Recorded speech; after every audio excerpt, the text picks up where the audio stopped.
as of this moment, we welcome in BYU Senior Softball star Rylee Jensen-McFarland, who was pacing for an All-American type year and then had her season cut short. Rylee, welcome back to Studio B. Thanks. It's always good to be back here. It's been a minute. It has a year? been. 2 years? 2 years. 2 years? That's our bad. That is our bad. So we apologize collectively. And you took it out on your opponents. Let's talk about the season you were having. You were batting .441. You led the team in runs, hits, doubles, triples, slugging, walks, on-base percentage, stolen base, second in homers and RBIs. This was the kind of season you were hoping for, right? It was. It was my senior season, and I was wanting to go out with a bang, and then now I went out with a bang, just not the kind of bang you were Yeah. hoping for, right? And let's dive into that. You shared some thoughts in the Athletes Journal that I thought was really interesting. Yeah, it was fantastic. So let me read an excerpt from that article, and you can kind of just walk us through what you're feeling in this moment.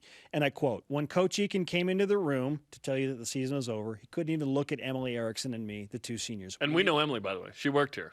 We love Emily. Yeah. She's great. We knew what was coming. He told us that our season was over. I feel like every emotion went through my body. I lost it. I just started crying. I couldn't control it." And then fast forward a little bit. In a moment, it was all just taken away from me. How were you able to process through that and get through an incredibly difficult realization as a senior? I don't know, just having my teammates being so supportive and having my family with me, like they weren't there, but just like talking on the phone with them and them comforting me just through that. We were in Alabama, like I was thousands of miles from any of my family, so just like the power of technology is probably what saves me through that. But yeah, he just came in, called an emergency meeting, just came in, but we were like keeping tabs. First they said, "You're still going to play, but there's going to be no fans." And then we're like, it's just a matter of time because the Ivy Leagues were canceling, and then like everybody just started canceling. So even knowing it was coming, like still it didn't help at all. But I mean, control the controllables, I guess. Yeah, and I think we all dealt with that to a certain degree of denial initially, right? Yeah. Of, no. Like, Yeah. I know this is crazy, but they're not going to cancel the season. Yet Yeah. you've mentioned, in person and in the journal, you could tell it was coming. You mentioned, too, in there that Gordon Eakin couldn't even look you in the eye, you and Emily. Yeah. And then once the news came out, all your teammates were hugging you, and you said you just sat there crying and your teammates were coming around. Yeah, I mean, that didn't really help because when somebody asks you if you're okay, you just break down even more. But yeah, just he turned around because right when he said, "I know you guys have seen this coming," right when he said that, me and Emily both just lost it. And he was turning around talking to the wall because he was like, "I can't even look at you guys right now."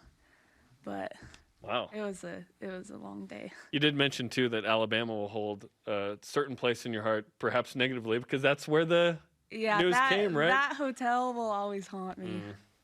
Yeah. Understandably. Rylee Jensen-McFarland with us on BYU Sports Nation. How would you explain the last 2.5 weeks of your life after the fact? I have so much time I don't know what to do with. Like, I haven't had a spring break since I was in, like, 8th grade. Yeah, what's the spring break, right? For real. But it's just been super important to just, stay safe, stay, like, isolated through this scary time. It's just a weird, eerie time.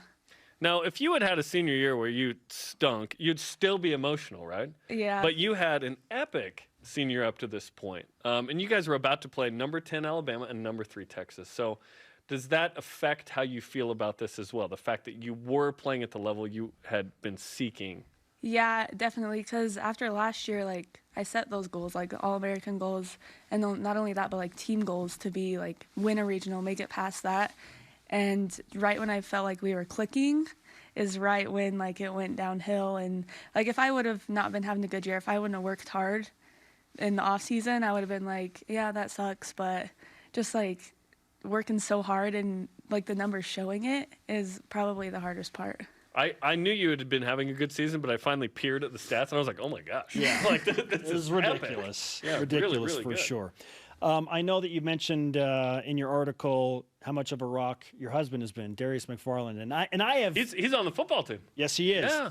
And I mean, typically I joke like, well, what do you want me to call you now? Are you Rylee Jensen? Are you Rylee McFarland? Are you Rylee Jensen-McFarland?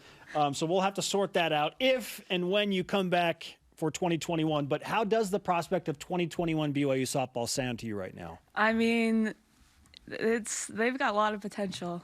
And, Coach Eakin barely called me last night and said, "Hey, I read your article. Like, you gonna come back?" And I said, it depends on, what they vote today and what like what all the terms and conditions are, but it's looking pretty good. So what are the conditions that would entice you to return?